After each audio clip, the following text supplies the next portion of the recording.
안녕하세요. 서울의 소리 바른역사교실 역사를 잃은 민족에게 미래는 없다 제11편 단재 역사연구 회고편이 되겠습니다. 지금까지 저희들이 10번에 걸쳐서 단재의 사상과 철학 또 역사 또 문학 다방면에 걸쳐서 저희들이 살펴봤습니다. 현 시점에서 볼 때 단재 선생님의 선양 사업과 연구 업적에도 불구하고 사학의 거벽이며 문호이신 우리 단재 선생님의 학덕과 민족 언론의 선봉이고 독립운동의 전범으로 칭송받는 단재 선생님의 사상과 철학을 전달하고 확립하는데 미진한 부분이 많지 않다 이런 생각을 하게 됩니다. 그중에서도 가장 근본적인 문제점은 상고사 연구가 아직도 제자리를 잡지 못하고 있고 또 우리 민족 정신이나 난가 사상에 대한 그 성계 후속 연구가 철저하지 못하고 완벽하지 못하다는 데 가장 큰 문제점이 있는 것 같습니다. 이것은 후학들이 단재 선생님의 사상과 철학을 제대로 성계 못하는 그런 이유들이 여러 가지가 있겠습니다마는 해방과 더불어서 밀어닥친 좌우의 이념 대립과 남북 분단 이런 것들이 상당히 크게 작용을 했을 것이다. 그리고 또 한국 전쟁을 거치면서 분단이 고착화 되고 또 냉전 체제가 도입이 됨으로 해서 그러한 선생님의 학문적 업적이 많이 이렇게 나타나지 못했지 않나 이런 생각을 해봅니다. 우리 한민족은 유구한 역사와 문화를 가지고 또 홍익사상 이런 큰 정신적 문화를 가지고 있음에도 불구하고 저희 이제 단재 스님께서 주장하신 난가사상은 그런 것들을 다 포함을 하는 개념으로서 단재 스님께서 1920년대에 한국 고대사 연구를 통해서 이론적으로 체계화된 전통적인 민족 사상을 난가사상이라고 하는데 이런 정신이 우리가 성계하지 못하고 있는 그런 안타까운 현실을 우리가 직면하고 있습니다. 발밑에서는 한국 침략과 지배를 합리화하려는 일본의 역사 왜곡이 계속될 뿐만 아니라 동양의 맹주로 발돋움하려는 군사 대국화가 진행되고 있습니다.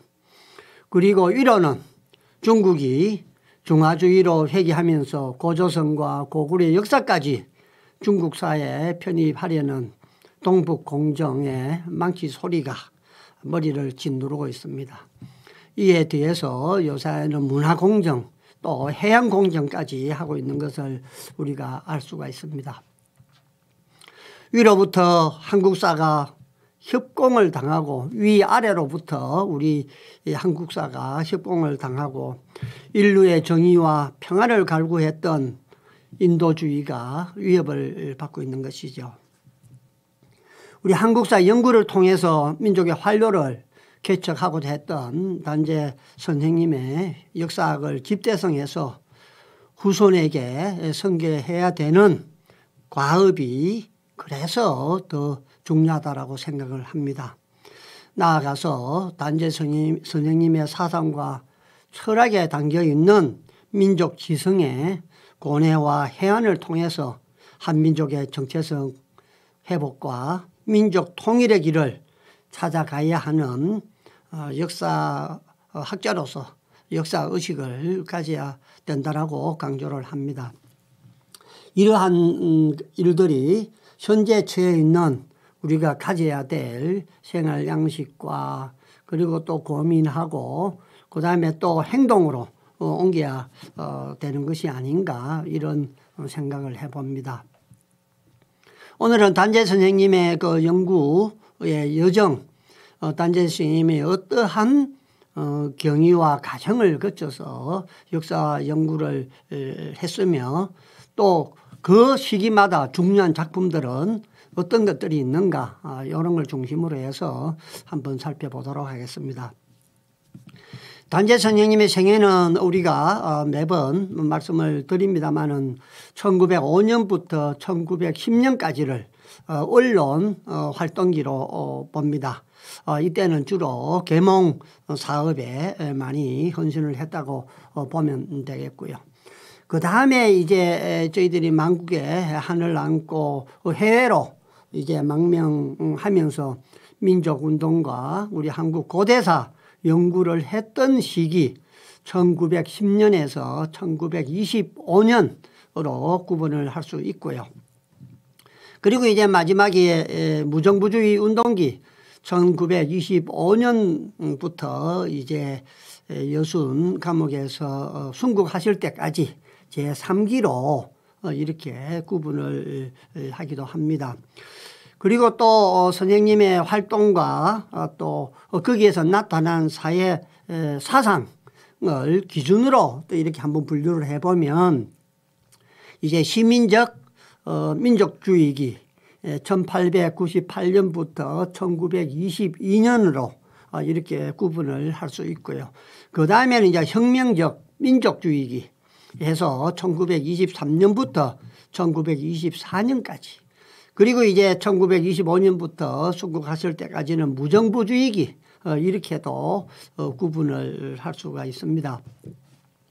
그리고 이제 역사 연구적으로 봤을 때 어떻게 구분을 하는가 하면은 이제 역사학 저수를 기준으로 봤을 때는 제1기 1905년부터 1908년까지로 이제 한말의 독사실론으로 대표되는 단재 사학의 이제 초창기로 이제 보면 되겠습니다. 단재 사학의 태동기라고 볼 수 있겠죠.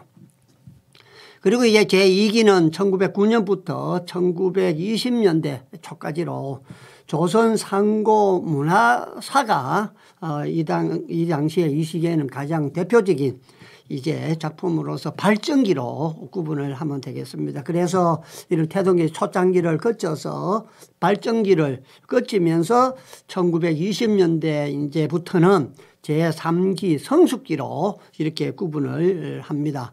그래서 제3기 성숙기에는 조선 상고 문화사와 조선사 연구초로 이제 완성을 하게 되는 것이죠. 그래서 단재 사학의 성숙기로 이렇게 제 3단계로 구분을 할 수가 있겠습니다. 그래서 오늘은 단재 역사의 여정을 살펴보는 시간이기 때문에 역사학 저수를 기준으로 할 때 초창기와 발전기와 성숙기로 이렇게 구분을 해서 그 당시에 어떤 생각과 어떠한 과정을 거쳐서 대표 작품들이 나타나게 되었는가 이런 것을 한번 같이 살펴보도록 하겠습니다.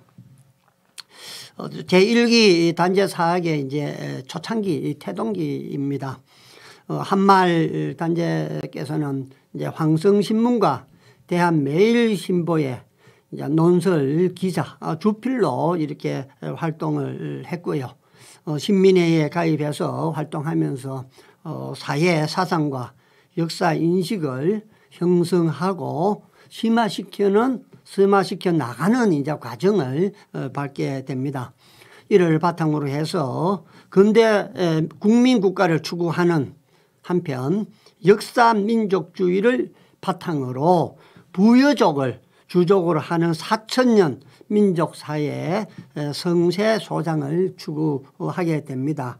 단재 선생님께서는 우리 민족의 갈래와 부분 그리고 이동에 대해서도 말씀을 제가 드렸습니다마는 우리 주족 우리 민족의 주족을 부여족으로 보고 계시는 것을 알 수가 있습니다. 그래서 부유족의 그 4천년 민족의 성세 소장을 이제 쭉 이제 많이 그렇게 신문 논설을 통해서 발표를 많이 했습니다. 그리고 단재 스님께서는 전통시대의 사서, 그러니까 그 이전의 사서에 대해서는 전면적으로 부정하는 이제 이런 입장을 취하십니다. 아주 신랄하게 비판을 하시죠.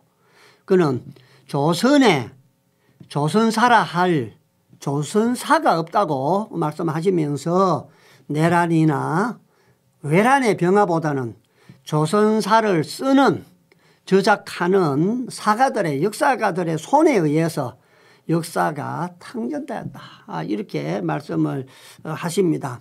뭐 외란이라든지 병란이 있어서가 아니고 조선사를 쓰는 우리 역사학자들 손에 의해서 역사가 조작되고 축소되었다는 것을 지적하고 계시는 것입니다. 그리고 단재 스님께서는 외국의 기록에 나타난 우리의 역사상도 외국인들이 주체가 된 것으로서 무록이나 위록이라고 합니다. 네. 그러니까 다 외국 기록에 나타난 것도 위록이기 때문에 믿을 게 못 된다. 다시 말하면은 중국 기록의 경우에는 중국 민족의 특유한 심리인 자존성을 위해 중국의 중화주의라는 이런 자존심에 의해서 우리의 역사가 곁들이로 쓰여졌고, 일본의 경우는 근대 일본의 악랄한 하격으로 인해 모두 참 조선사가 아니다. 이렇게 말씀을 하십니다. 그러면서 단재 스님께서는 조선인이 읽는 조선사나 외국인이 아는 조선사는 모두 혹 붙은 조선사다. 혹이 붙은 조선사다. 옳은 조선사가 아니다. 라고 외국 사료들까지도 통틀어서 모두 비판하고 있는 것을 알 수가 있습니다. 그는 단재 스님께서는 기왕의 기록이 이같이 틀렸기 때문에 바른 조선사를 짓기 위한 구급 처방으로서 선장을 하는 모든 사책의 모든 역사책의 덕과 실을 평하고 진위를 서로 비교해서 조선사의 전도를 개척하는 것이 가장 시급한 일이라고 지적을 합니다. 단체께서는 한 말에 모래를 잃어 한 말에 모래를 잃어서 한 톨에 사금을 얻거나 혹은 얻지 못할 상황에 비유를 합니다. 우리 조선사의 전도를 개척하는 것은 모래 한 말에서 사금 한 톨을 얻는 것보다도 더 어렵다. 자료를 선택해서 취득하고 분석하고 증명하고 하는 게 이만큼 어렵다. 이렇게 자료 채택이라든지 그 자료 증거에 충실한 역사서를 써야 된다는 것을 말씀을 해주고 계십니다. 이러한 내용을, 이러한 연구 방법을 이제 성금술의 방법이라고 합니다. 경북대학교의 김주연 교수님께서 성금술의 방법론을 책을 쓰셨습니다. 바로 네, 제가 책을 가져오지 않았습니다만은 바로 여기에 나와 있는 책이 되겠습니다. 성금술의 방법론. 신채호의 문학을 넘어서 신채호 우리 단재 선생님의 작품이나 문학이나 글씨들이 지금 가짜들이 많습니다. 단재 선생님께서는 우리가 아다시피 글씨를 잘 쓰는 편도 아니고 또 낙관을 찍으시지도 않습니다. 그런데 지금 시중에 나와서 이렇게 돌아다니는 것은 선생님의 낙관이 찍힌 것들이 이렇게 돌아다닙니다. 낙관이 찍혀 있으니까 진짜인 것 같이 보이지만은 사실은 낙관을 사용 안 했기 때문에 낙관이 찍힌 것은 가짜라고 보는 것이죠.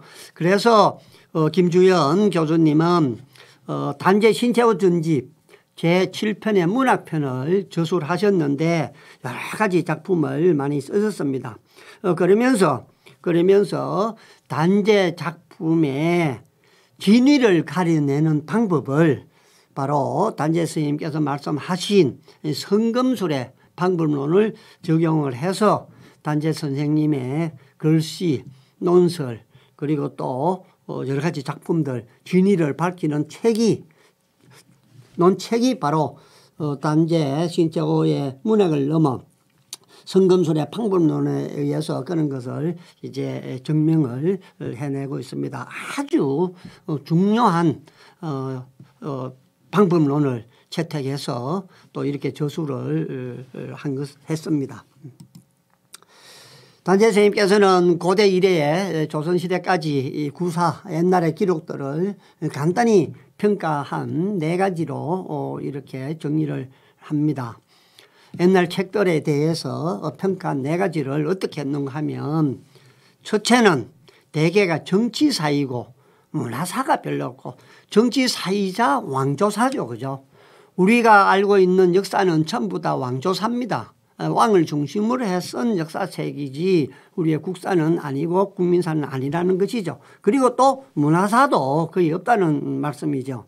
두 번째가 고금을 회통한 저작이었고 모두 한 왕조의 흥망전말 기술로 끝났으며 여기가 이제 왕조사라는 것이죠.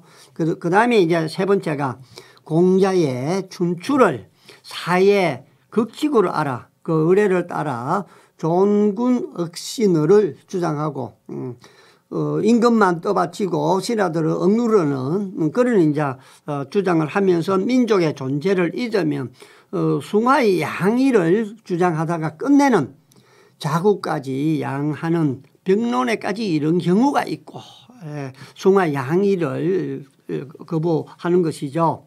네 번째가 이종일파를 제외하고는 국민의 자감의 공할의보다는 외국인에게 아첨하려한 의사가 더 많아 자가의 강토를 촌촌척척 활양하여 급기야는 건국시대의 수도까지 모르게 한 것을 지적한 것이다. 조선을 얘기합니다. 우리가 고조선이라고 얘기를 하는 것이죠.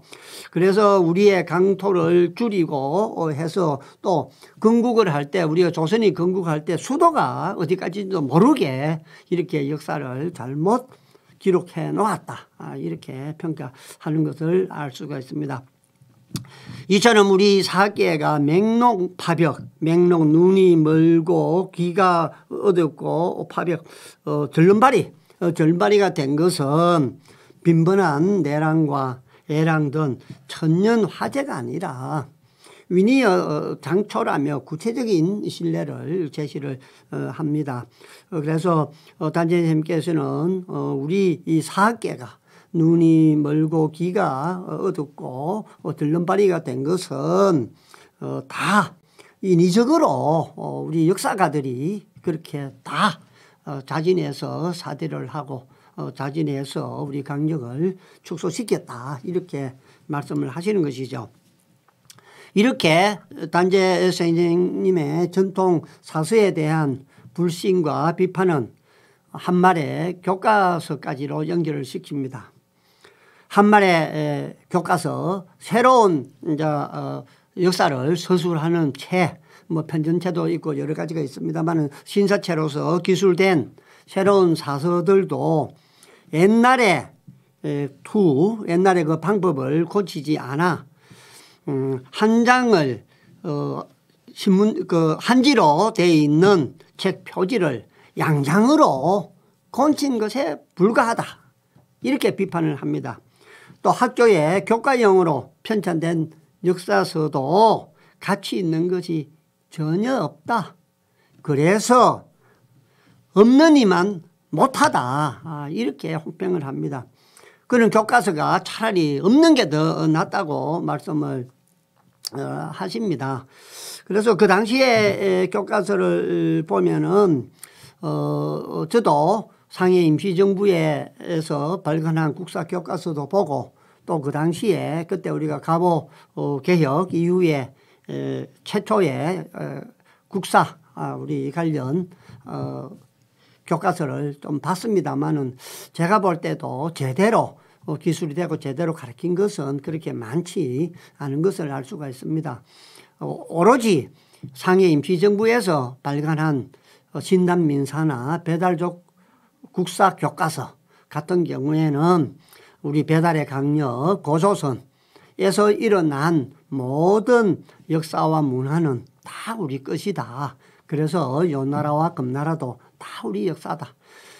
이 배달의 강력에서 청나라와 대한제국이 동시에 망하는 것은 당군께서 조선을 세운 그 이후에 첫 번째 국가와 민족이 사라지는 최대의 사건이다. 통탄할 일이다.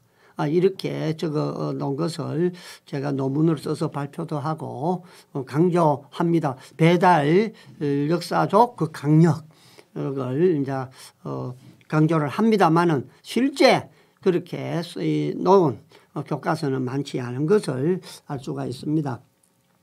갑오개혁 이후에 근대 학계가 마련됨으로써 다양한 교과 내용을 담은 교과서가 필요하게 되었죠. 그래서 교과서를 만들었는데 어떻게 만들었느냐. 교과서는 일본 교과서를 입수해서 참고하여 편찬하였고 일본인이 교과서를 제작하는 데 참여하기도 하였다. 그러니까 최초에 우리 교과서가 만들어질 때에도 일본의 교과서를 입수해서 참고해서 만들었고 또 일본인이 직접 우리 교과서를 만드는데 참여하기도 했다는 것입니다. 이미 일본은 우리 정한론을 기반으로 해서 만선사관에 의해서 우리의 역사를 왜곡을 하고 정당하게 논리를 만들어 놓은 그 다음이죠. 그리고 사실 이러한 것들은 계속해서 일제강점기에 이어지고 그다음에 이제 해방이 돼서도 군정기에 미군에 의해서 우리 국사 교과서가 편찬이 됩니다. 그 교과서가 바로 조선사를 기준으로 했고 그 미국 이제 그 통제기에도 만들어진 교과서를 기준으로 해서 우리가 지금까지 이어져 오고 있는 이런 거기 때문에 교과서에 대한 단재 선생님의 이렇게 혹평은 충분히 이해가 됩니다. 단재 선생님께서는 동국 주족 단군 후에 우리 동국의 우리 나라를 이제 동국이라고 하지 않습니까? 그죠? 동국의 주족인 우리 단군의 후예의 역사를 올바르게 기술하지 않았기 때문에 아무리 서양식의 근대식 체제를 갖추었다 하더라도 근대사이라고 볼 수 없다는 아주 단호한 표현으로 혹평을 하는 것이죠. 이 같은 단재의 한말 역사 교과서에 대한 비판은 학부니까 지금은 문교부죠. 그죠? 문교부를 그 당시에는 학부라고 했으니까 학부의 교과서 검증 방법에 대한 비판으로 연결되어 곧 국가를 멸망케 하는 학부다. 그 당시에 문교부 학부를 국가를 멸망하게 하는 학부다. 이렇게 극단적으로 논설을 이제 발표를 하기도 합니다. 신정 동국 역사 요 제 1권 요 신군 동국 역사 신정 동국 역사책이 있죠. 그죠? 그래서 이 책은 그래도 당시에 애국 개몽 운동에 앞장섰던 인물이 원영이와 유건이 편찬하고 시일야 방성대곡으로 유명한 장지연 스님께서 교열하고 서문을 쓰신 책으로서 우리 왕조의 그 체계도 당군으로부터 이어지는 우리가 체계도까지 이렇게 실어서 제대로 역사 교육을 시키려고 노력을 했던 것을 알 수가 있습니다. 한말의 사역에 대한 선생님은 조선 상고사 총론에서 자신이 사평체에 가까운 독사 신론을 연재했고 수십 명의 학생들이 요청에 의해서 진화식의 연의를 본받은 비역사 비소설의 대동 사천연사를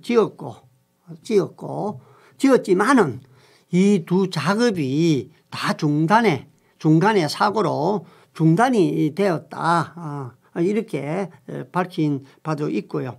또 1910년대에 스님께서 저술하신 대동 제국사 선이라는 책이 최근에 발견이 되었습니다만은 아직까지 여기에 대한 구체적인 검토 내용들은 아직 연구서가 나오지 않은 이런 상황입니다. 그만큼 선생님에 대한 연구서에 대한 사상 철학에 대한 논문들 그런 저술 활동이 왕성하게 일어나지 않고 있다는 것을 우리가 알 수가 있습니다. 제1기 태동기에 이제 대표되는 저술은 이제 독사신론입니다. 예, 독사신론 새로운 이제 이론이라는 의미죠.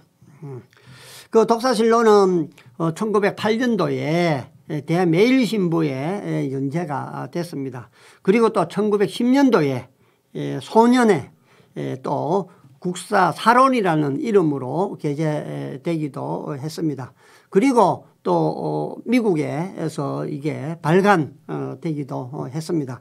그래서 1908년도에 대매일신보에 발표된 독사신론은 근대 민족주의 사학의 효시로 평가되는 국한문체 논설입니다. 바로 위에 독사신론 해서 서론 해서 이렇게 나와 있는 기사 사본을 알 수가 있습니다. 1911년 미국에서 발행된 독사신론의 한글판은 단재 선생님께서 러시아 블라디보스톡에 이제 체류하고 있으면서 미국의 재미 한인 소년서해가 간행한 단행본으로 분량은 67쪽에 이른다고 합니다. 그래서 저는 아직 이 단행본 원본은 보지는 못했습니다만은 이렇게 독사신론에 대한 그 당시에 최초의 민족주의 사학의 효시니까 그만큼 많이 이렇게 신문이나 또 독사신론이나 또 이렇게 단행본으로도 이렇게 이제 발간이 됐던 것을 알 수가 있습니다. 그 이제 이 사론 소년에 전제할 때 그 표제에 이제 우리 정인보 선생님부터 시작해서 최남 선생님 많은 분들이 거기에 대한 평가를 이제 합니다. 여기 나와 있는 그림이 그 당시에 소년 창간호가 되겠습니다. 소년 이 잡지는 그 당시에 18세였던 최남선 선생님이 이제 발행한 교육 계몽 잡지입니다. 우리나라 최초의 신체시 새로운 형식의 시를 해에서 소년에게를 실었던 바로 그 잡지가 됩니다. 저희들 학교 다닐 때도 많이 배웠죠. 해에서 소년에게 발표된 이 소년 잡지. 여기에 이제 보면 표제에 많은 희망과 큰 슬픔을 아우러서 너를 이 세상에 보내노라. 원하노니 장수하라. 큰 소리 치라. 유수 같을지어다. 라고 이제 기록을 했습니다. 이는 단재가 직접 쓴 것은 아니나 이 사론을 저술한 단재의 심경을 잘 표현한 것이라 볼 수 있겠습니다. 또 최남선은 이 사론을 순정사학의 산물로 보아주기는 너무 경솔하고 그렇다고 수년이 감정의 결정이라고만 하기도 바르지 못하다고 하면서 조국의 역사에 대하여 가장 걱정하는 마음을 가지고 그 참과 옳음을 구하는 데 정성을 다한 것이다. 이렇게 단재 선생님의 독사신론에 대해서 최남선 선생님이 평가한 내용을 우리가 볼 수가 있고요. 독사신론은 인종과 지리를 논하는 이제 서론과 또 당군으로부터 시작해서 발해가 망하기까지 10장으로 서술한 이제 책으로 논술로 논문으로 이제 구성이 되어 있습니다. 자신의 사관과 당군 이래 발해까지 민족사에 대한 골격을 제시한 미완의 사론이라고 보면 됩니다. 그래서 나중에 이것들을 보완해서 나온 게 조선문화상고사나 조선상고사로 연결이 된다. 이렇게 이해를 하시면 됩니다. 자신의 사상과 당군 이래 발해까지 민족사의 골격을 제시한 미완의 사론이지만은 신 역사를 참진하기 위한 것이라고 강조를 했습니다. 미완이지만은 물론 당군에서 발해까지 역사를 기록했지만은 새로운 우리 민족사의 이론을 만들어내는 그런 신역사 찬진을 하기 위해서 쓴 것이다. 이렇게 강조를 했습니다. 고대 중국의 저술은 일성의 정가보이고 서양의 기록을 적은 책은 1편의 제기에 불과하다. 그렇게 이제 평가를 하고 우리의 구사 또한 우리의 옛날 역사를 기록한 책 또한 허다한 장결이다. 허다 탐망하기 때문에 이를 모두 없애버리고 신역사를 새로 써야 된다. 새로 찬진을 해야 된다. 이렇게 밝혔습니다. 신역사 찬진을 위해서는 본국문헌인 조사야성을 모두 수집하고 편린 장갑의 재료라도 다 흩어진 조그만한 그런 이제 재료라도 다 모아서 불길과 같은 안광을 들어서 고금 정치 풍속의 각 방면을 정세히 관찰한 다음에 이제 피를 들어서 적기 시작해야 된다. 기록하기 시작해야 된다. 이렇게 이제 역설을 합니다. 그 후에 이렇게 자료를 모으고 또 불길과 같은 안강으로 이렇게 다 살펴보고 세세히 살펴보고 그러고 나서 이제 연필을 드는데 나라의 주인이 되는 일종족, 주족을 찾아내고 그것을 주제로 정한 다음에 정치의 장의와 실업의 창락과 무공의 진퇴, 습속의 변이와 외래 각족의 허빅과 또 타방 또 다른 나라와의 교섭을 서술해야 된다. 그래야 참 역사를 할 수 있다. 이렇게 말씀을 하시죠. 그렇지 않으면 이는 무정신의 역사고 정신이 없는 역사다. 이렇게 하지 않으면 주족을 발현해서 주제로 해서 그걸 기준으로 해서 우리 걸 다 쓰고 외국 것도 또 서술을 해야 되지. 그렇게 하지 않은 역사는 무역사다. 무정신의 역사다. 정신이 없는 역사다.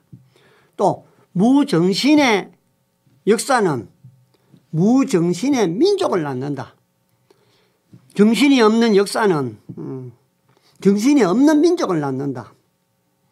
무정신의 국가를 만들 것이다.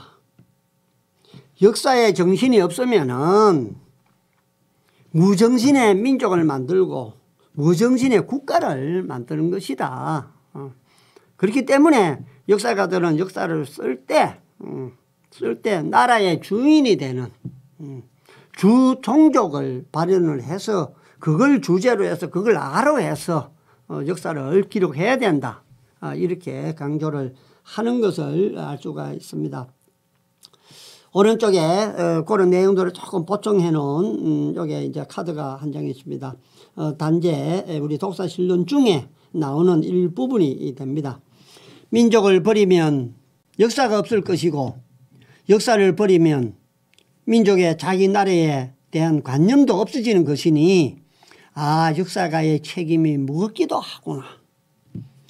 역사를 써는 이는 모름지기 그 나라의 주인이 되는 민족을 선명히 나타내어 그를 주체로 삼아야 한다. 만일 그렇지 못하면 그것은 무정신의 역사이다. 무정신의 역사는 무정신의 민족을 낳으며 무정신의 국가를 만들어낼 것이니 어찌 두렵지 않을까. 이렇게 말씀을 하시면서 역사가 얼마나 중요한지 역사만이 오로지 희망이다. 독립을 위한 정치 방법은 역사를 제대로 써서 역사를 가르치는 것밖에 없다. 이렇게 단재 선생님의 확고한 신념을 역사관에 대한 것을 우리가 여기서 볼 수가 있습니다.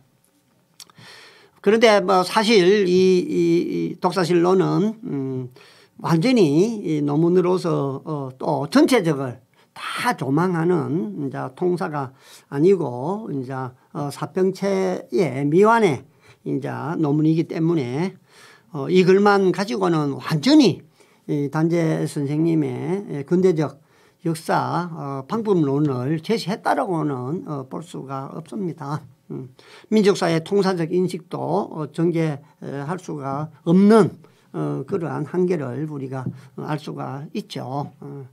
그럼에도 불구하고 독사실로는 근대 민족주의 역사학을 성립시킨 저술로서 높이 평가하고 있습니다. 그래서 제1기 단재 선생님의 역사 여구의 가장 대표적인 작품으로 이렇게 꼽기도 합니다. 단재 선생님께서는 이 사론을 통해서 중세적 왕조사관에서 벗어나 역사 서술의 주체를 민족의 소장 성세로 설정함으로 해서 민족사관을 정립했다라고 보면 됩니다. 또한 조나사관에 젖어 있는 주자학적 구사를 비판하고 극복하려고 노력을 한 것을 우리가 알 수가 있습니다.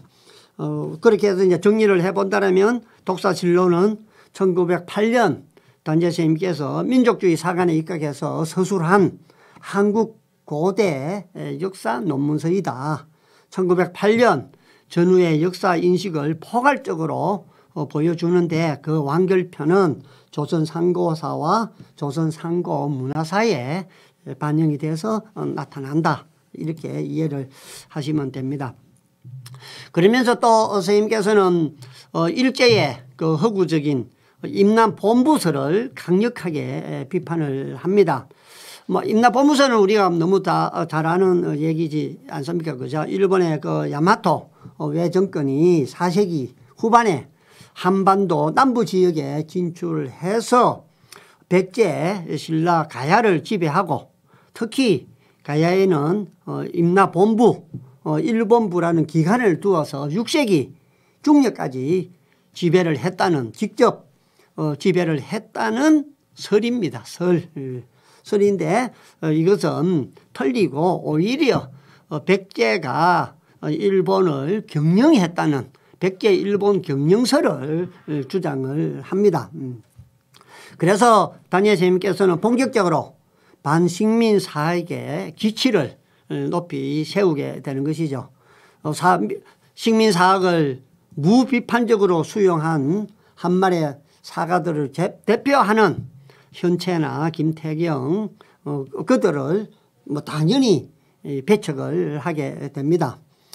그의 사학은 단재 선생님의 사학은 민족주의 틀 속에서만 고착된 것이 아니고 사회 진화론 등 사회과학 이론을 통해서 민족사를 조명을 하는 이제 그러한 역작으로 이제 우리가 남아 있는 것을 알 수가 있습니다. 그런 독사실로는 단재 선생님께서도 스스로 평가를 할 때 논평의 독단적인 거와 또 대담함을 이제 좀 스스로 이렇게 자괴한다라는 이렇게 이제 표명을 이제 하신 적도 있습니다.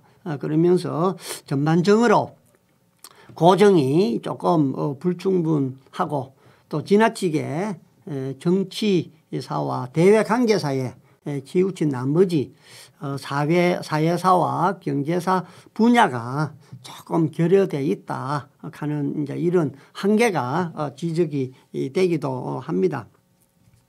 그렇지만은 제1기 대표되는 독사실론이 있었기 때문에 우리 민족주의 사학이 이제 태동하기 시작한다.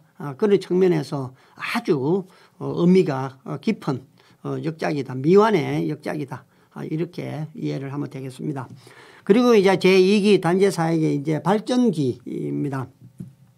단재사학의 이제 발전기 제2기는 1909년을 이제 분기점으로 설정을 합니다.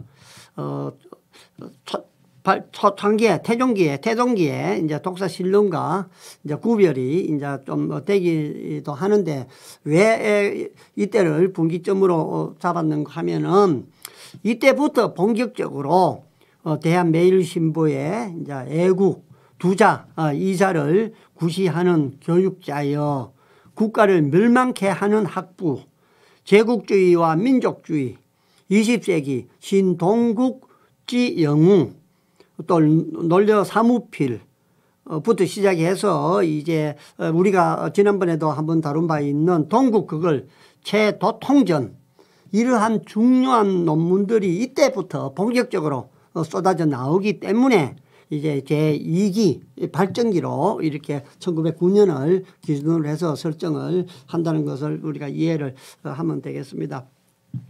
이 시기에는 단재 선생님께서 특히 이제 선교에 대한 얘기들이 많이 나옵니다. 선교와 당군에 관한 글을 이제 많이 발표하는 것을 알 수 있는데, 중국으로 이제 건너간 후 1910년도에 건너가셨으니까 1911년도에 가서 대종교에 이제 입교를 합니다. 그리고 1914년에는 서간도 지역이죠. 서간도 지역에서 윤세복과 이제 교제를 하면서 고구려와 발해 유적지를 답사를 하게 됩니다. 단재 스님께서는 발해 유적지 관계 호태왕비, 장군총, 백두산을 이제 답사를 하면서 고대사 인식과 연구에 커다란 전기를 맞이하게 됩니다. 저때 나와 있는 사진이 윤세복 선생님이시죠. 1981년도에 출생하셨으니까 단재 성인보다 한 살 미치죠. 1960년도에 돌아가셨습니다만은 대종교인이죠. 대종교인이고 아주 학교 간도 지역에 학교를 세워서 교육에 크게 공헌 이바지 하셨죠. 가산 수천석을 정리해서 남만주로 옮긴 뒤에 사제를 들여서 환인현에 교당을 설립하고 또 시교에 힘을 쓰는 한편 환인현의 동창학교, 단재 선생님께서 윤세복 우리 총정교가 환인현에 세운 동창학교에 가서 1년 동안 국사를 가리키면서 고구려 유적지, 발해 유적지를 답사를 하게 되죠. 그래서 동창학교에서 국사를 가리키면서 이걸 답사를 하게 됩니다. 그래서 이 교당을 동창학교를 설립하고 무송년에는 백산학교, 백두산을 줄인 우리가 백산이라고 보시면 됩니다. 백산학교를 설립을 하고 또 북만주에는 밀산당, 당벽진에 대흥학교를 또 설립을 하고 영안현에는 또 대종학원을 설립을 해서 교육에 전념을 하신 분입니다. 지금 이제 우리 대종교 홍은동에 있습니다만은 아주 대종교를 교세를 확장하고 크게 우리 대종교 발전에 이제 공헌하신 분이죠. 그래서 이제 초대 총정교 대종교의 이제 최고 지도자를 총정교라고 얘기를 하지 않습니까? 그래서 초대 대정교입니다. 물론 단재 선생님께서는 대종교도 입교를 하시고 또 선교에 도취도 하시고 뒤에 또 나오겠습니다만은 또 불교 또 절에 가서 스님이 또 되기도 합니다. 아주 다양한 경험을 많이 또 가지신 것을 알 수가 있고요. 이 시기에 이제 역사 연구는 1921년도에 북경에서 자신을 이제 방문한 이윤재 선생님도 1888년도에 출생해서 43년도 해방되기 전에 돌아가셨는데 이제 국어학자, 독립운동가죠. 그래서 이 선생님을 보고는 그렇게 말씀을 하시죠. 독립운동과 한글과 독립운동을 위해서 이 땅에 태어난 사람이다. 그만큼 오로지 한글과 우리 독립운동에 매진을 하셨다고 봅니다. 단재 선생님께서 나중에 이석정 교수님의 도움을 받아서 북경대학교 도서관에서 열심히 공부를 할 때 이윤재 선생님은 그 북경대학에 진학을 해서 거기서 공부를 하시죠. 그때 이 단재 선생님을 만났을 때 단재 선생님께서 이윤재 선생에게 자기가 써놓은 책들을 이제 보여주는 거죠. 조선사, 통론, 문화편, 사상 변천편, 강력고, 인물고, 부록 등을 통해서 보여준 이 내용을 보면 아주 다양하지 않습니까? 그죠? 통론에서부터 시작해서 문화 또 강력, 우리 국정, 강력고, 인물 여기까지 아주 다양하게 관심을 많이 가지고 계시다는 것을 알 수가 있고, 그런데 이 얘기한 이 5권 책들은 지금 전하지를 않습니다. 그 당시에 이은재 선생님이 봤던 거는 초고인 것 같고요. 그런데 이 내용들이 조선 상고사나 조선 상고 문화사에 반영이 되었다라고 추측은 됩니다만은 이 원고들은 발견이 되지를 않고, 그런데 이은재 선생님은 단재 성명회로부터 방문했을 때 이 원고를 직접 이제 보셨다고 하죠. 그런데 우리 남한에 있는 자료만큼은 북한에 지금 보관하고 있다는 것은 지난번에도 말씀을 드렸고요. 그 경위도 자세히 말씀을 드렸습니다만, 혹시 거기에는 이 원고들이 포함되어 있지 않을까 이런 생각도 해봅니다. 그래서 하루속히 남북한이 단재 북한에 있는 자료들에 대해서 공동 연구를 해야 됩니다. 조속히 하루빨리 그날이 오기를 또 한번 기대를 해봅니다. 이 당시에 단재 선생님께서는 소설을 쓰시죠. 꿈하늘이라는 이제 소설을 쓰십니다. 몽천 한문식으로 하면 이렇게 되겠죠. 여기에 단재 선생님의 고대사에 대한 인식이 그대로 잘 나타나 있습니다. 단재 선생님께서 이 꿈하늘의 주인공을 이제 한 놈이라고 칭하면 한 놈을 통해서 자신의 이상을 펼친 사담체 이야기 형식으로 이제 나와 있는 그런 이제 자전적 소설이라고 보면 됩니다. 서문에 단재 선생님께서 이 책을, 이 소설을 쓰게 된 그런 창작 의지가 잘 나타나 있습니다. 그는 이제 독자에게 할 말씀 3가지 이렇게 쓰시죠. 단재 선생님은 이런 표현을 자주 쓰시는 것 같아요. 제가 여기 가져온 책 전한 사만고, 여기 단재 선생님께서 쓰신 원고 전한 사만고, 이게 이제 친필 원고입니다. 아주 많이 막 지우시고 복잡하게 쓰고, 또 글씨는 진짜 악필이죠. 글은 잘 쓰시되 글씨는 이제 이렇게 악필인데, 여기에도 보면은 최고 처음에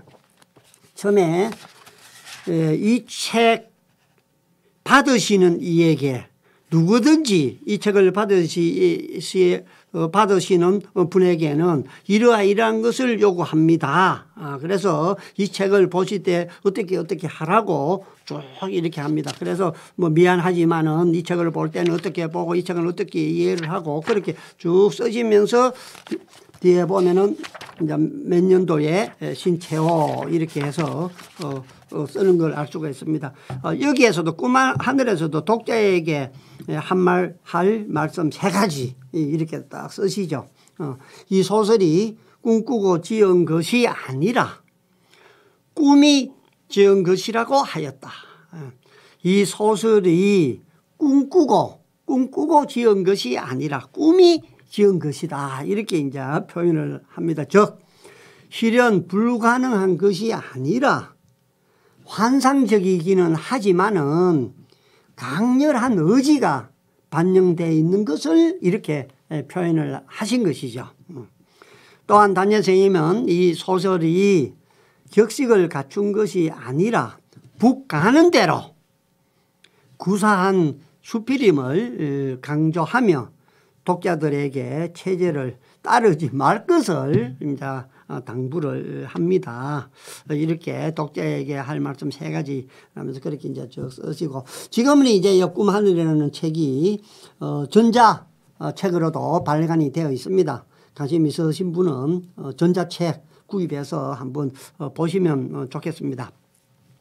그래서 이 소설은 환상의 세계를 그린 것이나 사설을 참고한 것이니 반드시 허구가 아니라는 점을 강조하고 있습니다. 꿈하늘이 소설이지만은 선생님의 고대사 인식을 논의할 때 거론되는 이유가 바로 여기에 있다 하겠습니다. 또한 선생님의 꿈하늘은 박은식의 몽배금태조, 꿈에 금나라 태조가 나타났다는 그 내용이죠. 와 같이 초기 민족주의 사학의 좀 몽환적인 역사 서술과 인식의 경향을 이제 나타내는 대표하는 것이라고 보면 됩니다. 그 소설 중에 가장 일부 조금만 한번 보게 되면 한 놈은 영계에서 수영계와 싸우던 얼지문덕을 만나 영계는 육계의 그림자이므로 육계의 승리자가 영계에게도 승리자요 육계의 패배자가 영계에도 패배자가 된다는 것을 알게 된다. 한 놈은 스스로 역사에 대해서 한치의 눈을 뜨지 못했다고 생각한다. 그러던 차에 다시 얼지문덕을 만난다. 그리고 그는 지금의 시대가 어떠한지를 얼지문덕에게 듣게 된다. 이렇게 소설 내용 중에 일부 있습니다. 그래서 소설이라는 형식을 빌려서 꼭 이루고자 하는 그리고 또 우리 상고사의 고대사에 대한 인식들을 그대로 적어 놓은 것이다. 이렇게 소설로서만 이해할 것이 아니고 그 사실관계도 중요하다. 이런 것을 우리가 이해를 하면 되겠습니다. 뭐니뭐니 해도 제2기를 대표하는 저술은 조선 상고 문화사를 들 수가 있습니다. 1931년도부터 시작해서 1932년도까지 조선일보에 연재되었습니다. 실제로 이걸 쓴 것은 1918년에서 21년 사이로 상당히 긴 시간을 가지고 쓴 것을 우리가 알 수가 있습니다. 이제 그 증거로는 조선 상고사와 달리 강한 대종교적인 역사 인식을 표방하고 있고 단군이 아니라 단군으로 표현을 하고 있습니다. 그래서 여기에 나무 목자에 단군 박달나무 단군이라 안 하고 여기에는 재단 단자를 써서 단군이라고 이제 표현을 하고 있고 또 단군 시대라고 또 이렇게 편명을 설정을 한 것으로 보면 상당히 조선 상고 문화사는 대종교적인 이제 인식들이 좀 포함되어 있는 그러한 이제 책으로 볼 수가 있습니다. 그렇지만은 이 조선 상고 문화사의 그 중요성은 대표작으로 꼽을 만큼 아주 중요한 의미를 가지고 있습니다. 조선 상고 문화사는 부여족 국가인 단군 조선이 통일과 분열을 거듭하여 삼국으로 이어지는 상고사를 5장으로 구성해서 서술을 하고 있습니다. 좀 전에도 얘기한 것과 마찬가지로 제1편은 단군시대라고 편명을 붙이고 제1장은 조선이라 이름을 한 뜻. 저희들은 고조선이라고 부르지만은 여기도 나옵니다만은 고조선은 우리가 편의상 옛날 조선, 그러니까 우리가 대한제국이 생기고 일제강점기가 시작되기 전에 조선, 일본은 그걸 이시조선이라고 얘기하고 북한은 후조선이라고, 북한은 우리가 고조선이라고 얘기를 하는 것을 선조선이라고 얘기하고 그다음에 태조 이성계가 세운 조선을 후조선이라고 얘기를 합니다만은 저희들은 그 조선과 구분되기 위해서 고조선이라고 이름을 붙입니다만은 그렇게 하면 안 된다는 얘기를 단재 선생님은 여기서 강력하게 얘기를 하고 계시는 것을 알 수가 있습니다. 제2장 조선 역대 문헌의 화액이라는 장에 구성해서 알 수 있었지 단군 시대와는 전혀 무관한 내용으로 되어 있고요. 제1장에서 조선만이 유일한 국호이며 조선으로 써야지 다른 이름으로 쓰면 안 된다는 거예요. 조선만이 유일한 국호이며 역대의 국가명은 모두 단군 시대에 부명이나 관명이나 지명이라는 주장을 이제 펼치는 것을 알 수가 있습니다. 제2장은 조선이 4,000년 역사를 지녔음에도 불구하고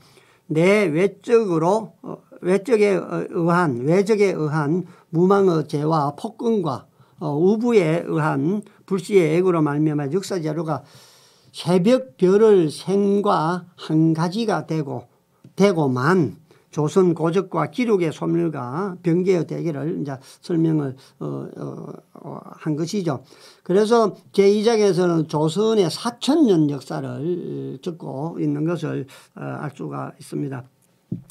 그리고 이러한 것들을 바로 자료를 찾아내서 성금수리 앞에 얘기한 자료를 찾아서 연구하는 방법으로 단재 선생님께서는 5가지를 말씀을 하십니다.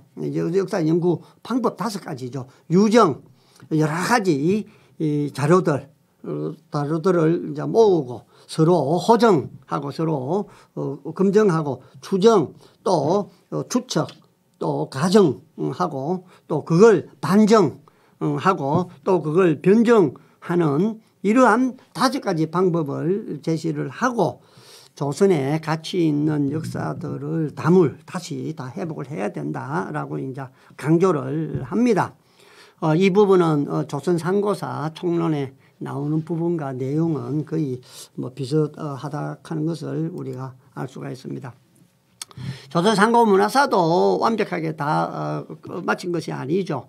감옥에서 여순 감옥에서 나오면 이 부분들을 다시 보완해서 수정판을 내겠다라고 누누이 말씀을 하셨습니다. 그러니까 짧은 시간에 많은 자료를 보고 이렇게 모아서 검증까지 했습니다만은 부족한 부분이 많이 있었다는 거죠. 스스로 이제 느끼니까 감옥에서 나와서도 그걸 보완을 하겠다. 이제 이런 말씀들을 쭉 하셨고요. 그래서 조선 상고 문화사도 미완이나 단재는 본서를 통해 단군 이래 삼국 성립 이전에 상고사의 흐름을 조선족, 즉 부여족의 국가 활동이 주류를 이룬 것을 설명하고 있습니다. 비록 기자조선과 위만조선 한사군의 존재를 인정한다고 하더라도 조선의 전 강력이 아니고 요서나 요동의 일부 지역에 국한된 것이기 때문에 조선족의 국가 활동은 단절되지 않고 지속된 것이라 강조를 했습니다.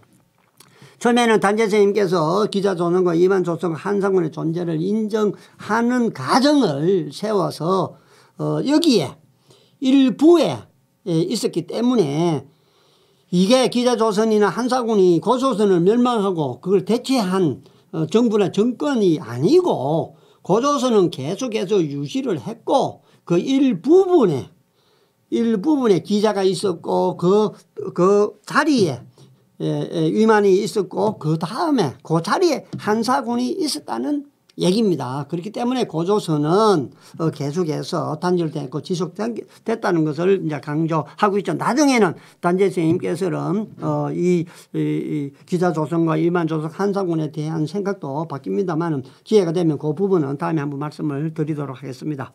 다시 말하면 부여족이 주족이 된 조선의 상고사를 체결한 것이라 할 수 있다. 본서에서 주목할 만한 학설로는 한사군의 새로운 위치 비전과 남북 양 낭랑설을 들 수 있다. 낭랑은 일본 사람들이 얘기하는 낭랑이 우리 한반도에 있었던 게 아니고 낭랑이라는 것은 이쪽에 요동에 있었다. 이제 그런 얘기들을 이제 합니다. 그래서 지난번에 단재 선생님의 대륙사관 할 때 조금 말씀을 드린 적이 있습니다만은 단재 선생님께서는 대륙사관 이것들이 전부 다 대륙사관으로 저희들이 이제 설명을 드릴 수 있는 그런 부분이 됩니다. 그러면서 조선 상고 문화사에서는 정치사와 함께 문화사 부분의 서술에 중점을 뒀죠. 앞에 독사실론 같은 경우에는 이제 문화 부분 이런 쪽이 좀 빠졌다라고 말씀을 드렸는데 여기에는 조선 상고 문화사 이름에서 알 수 있듯이 이제 그런 문화사 부분까지도 많이 이제 포함을 한 것을 알 수가 있고요. 단군 조선 전반기 1000년의 역사와 문화는 고대에 있어서 가장 선진적인 것이었고 중국을 비롯한 동양 각국의 문화에 원류가 된 모범적인 것이었다. 그래서 요 뒤에도 나옵니다만은 우리 고조선이 그 당시에 제후국으로서 제후국이 아니고 황제국으로서 이런 동양 문화의 원류였다는 것이죠. 그래서 지금 우리 K1, K한류가 이렇게 세계의 원료가 되는 것과 똑같은 이치로 보시면 뭐 전혀 무리가 없다고 하겠습니다. 그리고 만일 후손들이 무력으로 그 문화를 보호하고 확장하였다면 조선이 진실로 동양 문명사의 수자를 차지할 뿐만 아니라 전 세계를 독점하였을 것이라고 단언을 합니다. 그런데 중간에 끊어졌다는 말씀을 하시고요. 그리고 이제 정신문화 중에 가장 중요한 이제 성교 부분도 이제 많이 나옵니다. 그래서 이 이제 성교 부분은 이제 결국은 우리가 화랑과 연결이 되는데, 이 화랑은 단군 때부터 내려오던 우리 종교의 이제 혼으로 보는 것이고, 우리 국수의 중심이라고 합니다. 국수라는 것은 우리나라의 좋은 점, 아름다운 것, 이것을 이제 국수라고 얘기를 합니다. 그래서 단재 선생님은 국수 교육을 강조하시죠. 우리나라의 좋은 점들을 발굴해서 많이 가르쳐야 된다는 것이죠. 그와 마찬가지로 국수 중심을 이제 강조를 하면서 중국의 오행과 팔계는 조선에서 수입해 간 것이다. 그래서 사망 오제부터 시작해서 오행과 팔계, 그 다음에 부루의 치수설, 이런 것까지 전부 다 우리 당군의 다 문화이고, 그것은 진화족들이 우리한테 수입해 간 것이다. 수입해 간 것이다. 한중 관계를 문화 우열의 관계로 해석하려고 했다. 이런 것들은 우리한테서 다 수입해 간 것이니까 중국보다 우리가 훨씬 우월한 관계에 있다. 이런 것을 강조를 하죠. 그리고 특히 기자가 조선에 온 뜻은 신앙의 조국인 조선으로 온 종교적 사유가 정치적 사유보다 크게 작용한 것으로 해석하였다. 그는 기자가 동교의 국인, 인방의 노사, 은조의 충신, 망명한 고객으로 포인하며 그를 동정하여 평양 이루어 군업을 주어 제후로 삼았다고 했다. 이제 이 말이 무슨 말인가 하면은, 기자가 기술을 해가지고 종교적인 이유로 해서 기술을 해왔으니까 한쪽 구석을 조금 떼어줘서 다스리게 했다. 제후로 삼았다. 그런 얘기입니다. 여기서 이야기하는 선도는 우리가 유불선 할 때 그러니까 도교, 중국의 도교와 이렇게 우리가 혼선을 많이 갖습니다. 여기서 이야기하는 우리 선도는 중국의 도교가 아니고 우리 한민족의 고유한 종교를 얘기를 합니다. 그래서 그 근거는 이제 신라시대 때 우리 고은 최치원 선생님의 낭랑비서에서도 우리가 이제 찾을 수가 있죠. 그런데 사실은 신라 그 이후에 이 선교의 도가 끊어졌죠. 그런데 최근에 들어와서 1997년도에 전라도 나주에서 이제 어느 분이 이 문화체육관광부에 종교로 등록을 해서 우리 한민족 고유 종교로 이렇게 창조를 해서 지금 맥을 이어가고 있다고 합니다. 그리고 단재 선생님은 우리 단군 시대의 고유문자를 높이 평가하죠. 그래서 고유문자로 지은 신지를 사람의 이름이나 역사책 이름으로 봐도 무방하다, 이런 의견도 펴시고요. 또 조선 상고자 총론에서 논의한 것과 유사한 내용입니다만은, 조선 상고문화사는 1910년대 한국 사학계에서 가장 수준 높은 역사 연구 방법론에 의한 고대사 인식 체계를 보여주는 것이라 할 수가 있겠습니다. 그래서 뭐 어느 쪽에 제가 참고 자료 지도와 글을 좀 옮겨놨습니다만은 시간이 좀 많이 지나간 관계로 생략을 하겠습니다. 그리고 이제 마지막으로 제 3기 단재 사학의 이제 성숙기가 되겠습니다. 1920년대에 들어서 단재 선생님의 역사학은 이제 성숙기로 접어들게 되고, 이때 대표적인 작품이 조선 상고사와 조선사 연구초가 되겠습니다. 아주 훌륭한 작품이고 지금 뭐 조선상고사는 필독서로 되어 있을 만큼 또 많은 사람들이 읽고 있습니다. 사실 책이 조금 어렵습니다만은 조금 풀어서 중고등학교 학생들이 읽을 수 있도록 그렇게 했으면 좋겠다는 게 제 이제 개인적인 생각을 가지고 있고요. 앞에 문화사 같은 경우에는 이제 대종교적인 그러한 색채가 조금 있다고 생각했는데 이제 여기 상고사나 조선사 연구초에 와서는 이제 그러한 종교색을 조금 완전히 벗고 실정적인 연구로서 역사를 위한 역사로서 이제 면모를 보이기 시작하는 것이죠. 그래서 실제 지금 조선상고사 우리가 조선사 얘기를 합니다마는 탄재 선생님이 바라보는 조선사는 이런 것이죠. 선생님은 조선사는 내란이나 외침보다 조선사를 쓴 사람들을 손에 의해 더 많이 없어져 버렸다고 비판을 하며 앞에도 얘기했죠. 집안현, 고구려 유적지, 호태왕비가 있고 장군총이 있는 집안현을 한번 본 것이 김보식의 고구려사를 10,000번 읽는 것보다도 훨씬 더 낫다. 이렇게 말씀을 하십니다. 선생님께서는 기존의 한국사 즉 당군에서 기자조선으로 이만조선으로 해서 삼국으로 신라 고구려 백제로 이어지는 역사인식 체계를 비판하고 완전히 무시하고 우리 역사는 한반도에 국한되지 않고 만주 대륙이 우리 민족의 영토인 것을 밝히죠. 밝힙니다.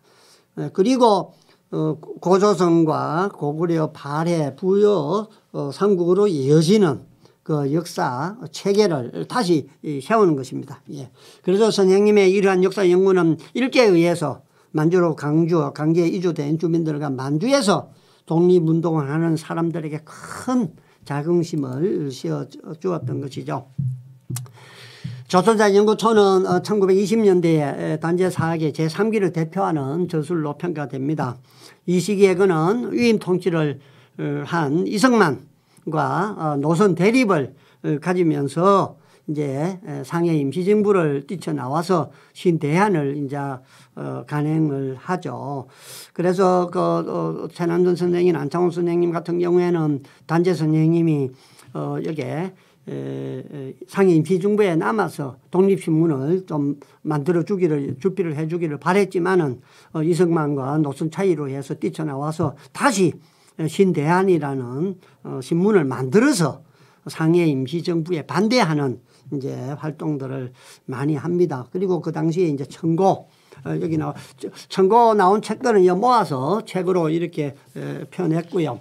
바로 단편으로 따지면 이런 이제 책들이 됩니다. 이 청고 책들을 이제 만들게 되죠. 지난번에 이승만 대통령 그 위임 청원서 얘기는 말씀을 드렸죠.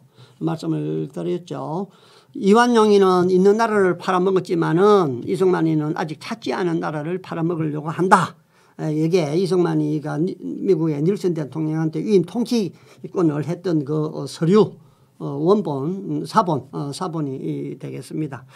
그래서 단재 선생님은 이 청고를 발행을 하면서 이 글을 통해서 당시에 독립운동에 대한 여러 가지 이야기들을 많이 실었기 때문에 우리가 조선사 연구초나 상고사를 이해하기 전에 이런 책을 보면 많이 이제 도움이 되는 걸 알 수가 있습니다.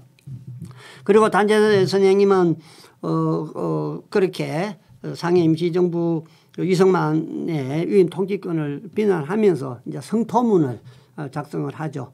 단재 선생님이 주축이 돼서 이렇게 58분일 겁니다. 58분이 성토문을 만듭니다. 성토문을 발표를 하는데 그게 바로 뭔가 하면 임시정부 이승만에 대한 이제 압박을 강화하기 위해서 이런 분들이 전부 다 그 상해 임시정부의 요인들이죠. 전부 다 간부로 계시는 분들이 연판장을 돌려서 성토문을 만들어서 결국은 이제 이승만을 탄핵을 시키는 그 역할을 단재 선생님께서 하시죠. 내나 지금 이제 성숙기에 이제 그런 활동을 하신 것이고, 그리고 1923년도에는 김원봉 의열단장에 이제 요청을 받아서 북경으로 가서 유자명 선생님과 같이 조선 독립 의열단 선언문을 작성을 하죠. 이 선언문도 지난번에 상세히 말씀을 드렸고요. 그래서 이 조선혁명선언은 민중에 직접 혁명론을 제창하였고 무정부주의적 성향을 보이는데 1920년대 독립운동 논설의 백미라고 할 수가 있겠습니다. 그래서 요 의열단 선언문에 대한 의미 내용은 요게 제가 간단히 정리를 해놨습니다만은 뭐 일반적으로 우리가 다 잘 아는 거죠. 그래서 그 당시에 단재 선생님은 무장투쟁론을 이제 강력하게 주장하죠. 그 당시에 이제 상해 임시정부는 이렇게 파벌이 세 개로 나눠져 있었다고 보면 됩니다. 이제 고수파, 지금 현 체제 외교로서 우리가 독립을 쟁취하자, 준비를 철저히 해서 하자. 그런 사람들의 이제 고수파. 그 다음에 이제 개조파. 이 고수파 외교와 준비만 가지고는 부족하다. 무장 독립도 병행을 해야 된다는 개조파도 있어. 개조파 대표적인 사람은 이제 뭐 안창호 선생님이나 그 다음에 유해영 선생님 또 요게 유해영 선생님이 아니고 김용상 선생님 같습니다. 분들도 이제 계시고, 그 다음에 이제 창조파 대표적인 분이 이제 단재 선생님입니다. 단재 선생님은 외교나 준비론 가지고 안 된다. 우리가 어떻게 이렇게 상해 임시정부에서 외교를 해서 일본을 쳐부수고 독립을 한단 말이냐. 그리고 준비를 해서 언제 한단 말이냐. 오로지 이 무장 독립투쟁밖에 없다. 무장 독립투쟁으로 일본을 쳐부수는 방법밖에 없다. 그래서 우리 안중근 선생님이나 이재명 의사나 뭐 모든 사람들이 독립무장투쟁을 적극 이제 동의를 하죠. 그래서 노선은 무장 독립 투쟁이죠. 그래서 이제 임시정부는 이제 신임을 하지 않죠. 그래서 이제 소속 정파는 군사 통일회 왜 앞에도 나왔죠. 군사 통일회를 조직을 해서 창조파로서 상해 임시정부를 이끌다가 이승만과 그런 이런 노선 차이로 해서 상해 임시정부를 나와서 아나키즘 활동을 하시게 되는 것을 우리가 알 수가 있습니다. 1923년도는 저희들이 볼 때 참 중요한 한 해로서 의미를 가진다고 봅니다. 물론 이제 의열단장 김원봉의 초청을 해서 유자명의 도움을 받아서 조선혁명선언을 이제 완성한 해이기 때문에 더욱 그렇습니다만은, 여기 신문에도 폭력의 무기로서 강도 일본의 세력을 파괴한 후에 이상적 조선을 건설하고자 한다. 조선혁명선언의 내용이다. 그래서 우리가 독립군이 만들어지고 무장투쟁을 계속 하지 않습니까? 그렇게 해서 우리가 기회가 주어졌다라면 우리도 이사단 참전국으로서 승리를 제출해서 우리가 분단도 되지 않을 수 있었다라고 생각을 합니다. 그런 측면에서 보면 단재 선생님의 주장과 생각이 옳다. 그렇게 저는 과감하게 말씀을 드릴 수가 있죠. 그리고 나서 단재 선생님께서는 24년도에 절로 가십니다. 북경교회에 있는 관음사라는 절에 들어가셔서 입적을 하십니다. 실제. 그래서 성녀 생활을 하죠. 그래서 그 성녀 생활을 하는 것은 앞에 국민대표회의에 상해 임시정부 내에서 국민대표회의에 결렬 또 독립운동의 부신 여러 가지 이런 것들 때문에 이제 절로 가서 글을 쓰시죠. 사실 단재 선생님께서는 국내에 계실 때에도 불교에 대해서 조예가 깊었습니다. 정인보 선생님에 의하면은 단재 선생님께서 불교에 대한 기품이 조선인 그 살림의 거의 최고, 조선인 그 살림의 거의 최고라 정도로 그렇게 이제 평가를 했고요. 또 유마경이나 대성기술론을 다른 친구분들한테 율독을 권할 정도로 불교에 심취해 있었다는 것을 우리가 알 수가 있습니다. 그런데 어느 날 단재 스님께서는 자신의 사명이 내가 조선사 연구를 하는데 있다, 이것을 깨닫게 됩니다. 그래서 1924년도 가을에 관음사에서 내려와서 역사 연구에 몰두를 하게 됩니다. 이 무렵에 이석정 교수님한테 쓴 편지에 그런 내용들이 잘 나와 있습니다. 그 편지에 보면 자신이 무장투쟁론을 전일에 지난날의 걸음, 지난날의 잘못된 일이라고 가오였다라고 이렇게 자인하면서 무장투쟁이 유생의 능사가 아니고 국가 흥망이 일조의 돌발이 아니라는 것을 비로소 깨달았기 때문에 역사 연구에 더 전념을 해야 된다. 무장투쟁은 주장을 하지만 무장투쟁으로서 나라를 되찾는 것은 그렇게 쉽지가 않다. 그것보다 더 중요한 것은 나의 사명은 조선사 연구에 있다. 연구를 해야 된다. 이걸 이제 깨달았다는 거죠. 그래서 이석정 교수님한테 편지를 썼다고 했는데, 이석정 교수님이 그 당시에 여기 북경대학입니다. 이 그림이 북경대학인데, 북경대학에 이석정 교수님의 도움을 받아서 단재 스님께서 이 도서관에 가서 모든 자료를 다 보신 겁니다. 1915년부터 1928년까지 북경에 체류하면서 늘 이 도서관에 살았다 해도 과언이 아닙니다. 어떤 때는 빨리 자료가 보고 싶어. 그래서 도서관 문을 열기 전에 가가지고 문 열기를 기다렸다가 들어가서 종일 책을 보시는데, 책을 우리와 같이 뭐 그렇게 보시는 게 아니죠. 쭉 넘기면 다 뿌리에 들어오면 스캔을 다 합니다. 그리고 중요한 것은 메모를 꼭 하시죠.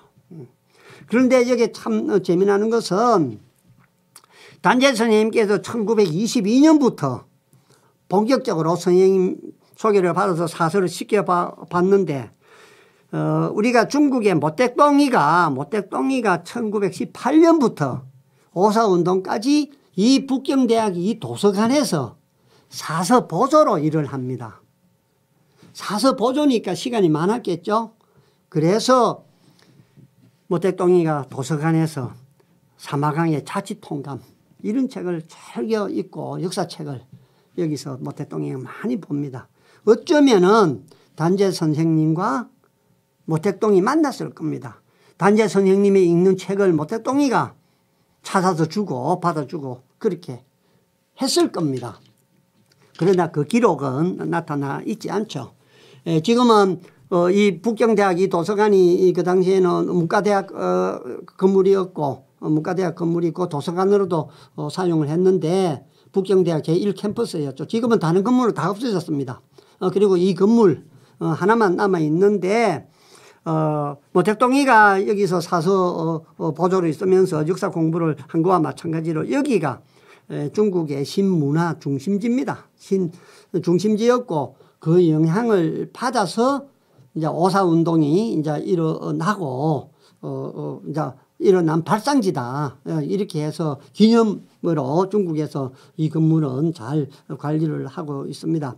그래서 빨간 벽돌로 지어졌기 때문에 북대홍루라고 이제 별칭으로 불려지기도 합니다.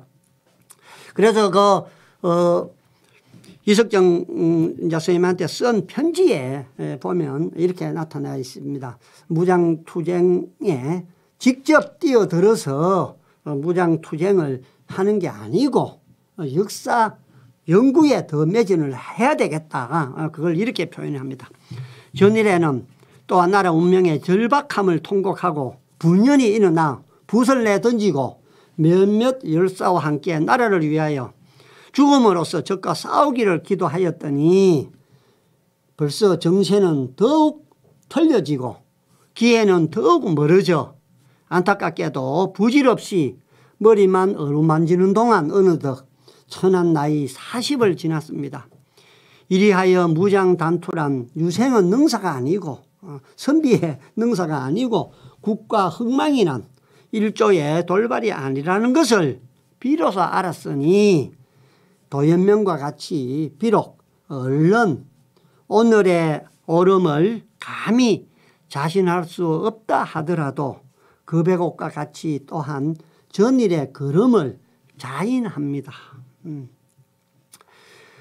무장 독립하고 우리가 독립운동한다고 했지만은 시간은 지나고 정세는 더 나빠지고 나이는 들었고 하루아침에 우리의 뜻을 이룰 수가 없고 그러니 내가 글 쓰는 걸 소홀히 하고 무장 투쟁을 했던 게 능사는 아니고 또 그건 도연명이가 얘기한 것과 마찬가지로 옳지 않은 방법이라는 것을 이제 인정을 하고 그러면 이 몸이 나갈 곳은 어디일까? 유어도 아니요 전어도 아니니 못 속으로 들어가랴. 솔개도 아니요 샘매도 아니니 하늘 위로 올라가랴 라고 한 시를 외우며 하염없는 눈물이 주르르 흘러내립니다. 생각건대 오늘 남은 바 역사 연구 사업을 계속 진행하고 과거의 견문을 정리 편수하여 후진 학자들로 하여금 나라의 전통을 잊지 말게 하는데 혹 만일에 도움이 될까 합니다. 더 역사 연구를 해서 후학들한테 나라를 잊지 말도록 하는데 도움을 주고자 한다. 이렇게 말씀을 하십니다. 그래서 제3기에 상고사나 이제 문화초까지 이제 살펴봤습니다. 이렇게 해서 단재 선생님은 국민대표회의가 파탄에서 독립운동의 희망이 좌절된 시기에 단재가 고민을 한 그 심정을 저희들이 살펴봤고요. 이것은 일시적인 체념에 불과했다고 보여집니다. 그러면서 본격적인 사명은 역사 연구와 집필에 전념해야 된다. 그래 하면서 무장 투쟁론을 견지하고 실천해 나가야 한다. 또 그렇게 했습니다. 단재 선생님께서 국제연맹에 대한 감상에서 민족 자결이 실행되면 대소가 서로 안정되고 강약이 서로 의지하여 평화로운 세상이 될 것인바 이것이 바로 세계 인민이 평화회의에서 바라는 바라고 했습니다. 민족주의를 넘어서 전 세계 인민의 평화를 주창하게 됩니다. 민족주의를 넘어서 전 세계의 평화를 주창하는 단재 선생님의 이렇게 웅혼한 역사의식, 사상과 철학을 우리가 빨리 우리가 더 공부하고 배우고 또 개성을 해야 되겠습니다.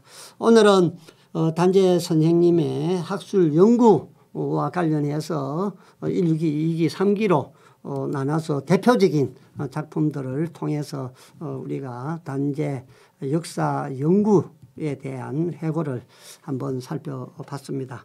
다음 시간에는 제12편으로 이러한 단재 역사학의 위상, 단재 선생님을 오늘날 또 그 당시 어떻게 평가하고 단재 선생님 학문이 지금 어느 위치에 어떻게 정립되어 가고 있는가, 앞으로 우리한테 주어진 과제는 어떤 것들이 있는가, 이런 것들에 대해서 한번 살펴보도록 하겠습니다. 오늘도 시간이 좀 많이 지났습니다만은 그래도 제가 준비한 거 충분히 다 설명을 드리지 못한 점이 있어서 좀 아쉬움이 남습니다.